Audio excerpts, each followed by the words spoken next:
Assalamualaikum guys, gimana kabarnya? Apakah baik? Nah, pada kesempatan kali ini karena kemarin kandang bekicot yang saya buat sudah jadi, oleh karena itu saya mau coba pindahkan si bekicotnya ini ke kandang baru. Nah, jadi ini eh, bekicot yang kemarin saya tempatkan sementara di wadah penampungan air. Lalu ini ada juga sedikit yang saya taruh juga di timba dan juga ini kotak bekas radiator nih kalau nggak salah. Karena kemarin apa ya banyak yang naik ke permukaan, jadi saya sementara pindah di sini supaya tidak terlalu menumpuk di wadah penampungan air. Nah, akhirnya hari ini karena kandangnya sudah siap, sudah selesai, jadi ini akan saya pindahkan. Ini saya kumpulin dulu jadi satu di timba supaya mudah pindahkannya. Oh ya, kenapa saya pindah? Alasannya tuh ini guys. Jadi kan saya nyimpannya ini di wadah penampungan air ya, yang mana dia itu terbuat dari gorong-gorong.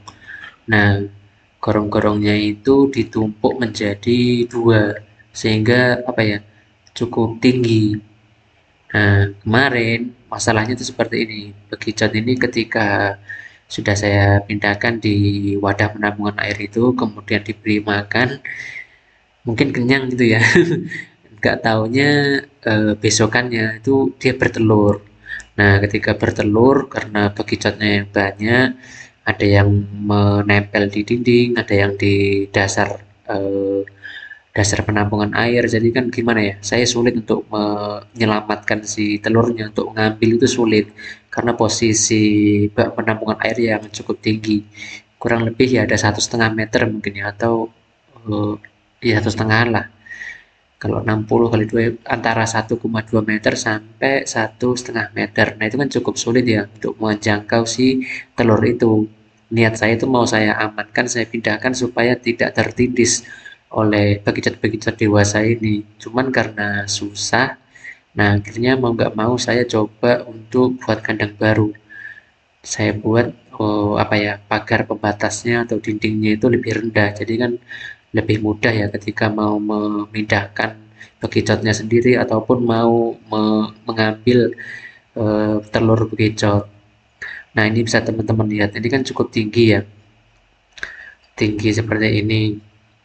Nah, lalu si telur bekicotnya itu dia berada di dasar bak penampungan ini. Nah, kan sulit ya kita untuk menjangkaunya. Sebenarnya menurut saya pribadi sih eh, aman-aman saja untuk yang bekicot dewasa ini kan seperti ini ya. Banyak yang menempel di dinding seperti ini. Nah, aman sebenarnya. Kalaupun mau dilanjut di sini sebenarnya bisa. Cuman ya yang menjadi masalah adalah ketika itu tadi, ketika kita mau mengamankan si telur bekicot. Nah, itu yang sulit di situ. Karena mau turun ke bawah kan takutnya kita nginjak bekicotnya ya, apalagi telurnya gitu. Telurnya kan itu dia berada di sela-sela pakan yang kita berikan di posisinya. Kalau kita turun ke bawah situ malah takutnya keinjek, malah pecah. Nah, akhirnya mau nggak mau solusinya lebih baik saya buat kandang kandang baru yang lebih rendah lah untuk dinding pembatasnya itu, sehingga lebih mudah dalam perawatan. Nah, inilah kondisinya seperti ini guys, bekicotnya. Ya ini cukup banyak sih. Kemarin belinya itu kata penjualnya sih kurang lebih 30 kilo. Nah, jadinya tuh seperti ini guys. Sebenarnya cukup banyak ya kalau dilihat ya, ketika dia menempel. Nah, anehnya guys, bekicot ini apa ya, kalau saya katakan dia hampir mirip dengan cicak ya. Jadi dia lebih senang merayap di dinding ternyata, menempel di dinding ternyata daripada di dasar. Jadi kalau saya bandingkan jumlahnya itu antara yang menempel di dinding dan juga berada di dasar lantai itu 3/4 banding 1/4 mungkin ya. Jadi banyakkan yang menempel di dinding. Saya kurang tahu alasannya kenapa, tapi pada kenyataannya seperti itu. Saya baru tahu juga Saya pikir dia akan lebih nyaman di bawah, nggak taunya dia lebih nyaman menempel di dinding seperti itu. Atau juga di kalau kita berikan tutup di atasnya, dia juga menempel di atas seperti itu. Jadi posisinya seperti apa ya, menggantung ya. Ternyata dia lebih nyaman seperti itu bekicot. Saya juga baru tahu. Saya pikir akan lebih nyaman di area bawah. Cuman nggak apa-apa, karena ini saya buat kandangnya beralaskan tanah. Seharusnya dia juga lebih nyaman sih di area dasar atau di area lantainya. Karena kan ini ya, tanah kan ya, habitat aslinya kan dia juga hidup di ini ya, di kebun, di tanah, berhadapan dengan tanah langsung, jadi harusnya lebih nyaman sih. Cuman nggak menutup kemungkinan sama nanti dia juga tetap akan menempel karena mungkin sudah nalurinya mungkin ya. Nah, ini saya tebar saja dulu. Oh ya, di kandang ini juga saya sediakan apa ya, wadah untuk minum sih, tapi hanya di dua titik ini, di ujung dan juga di ujung satunya lagi.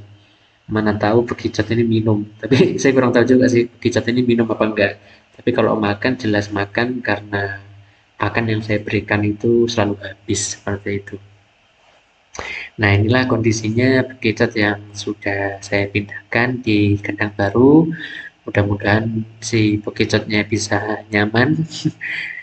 Nah, adapun nanti kalau ternyata ada kendala ke depannya, mungkin ya apa ya, ya akan saya pikirkan lagi ke depan lah bagaimana solusinya seperti itu.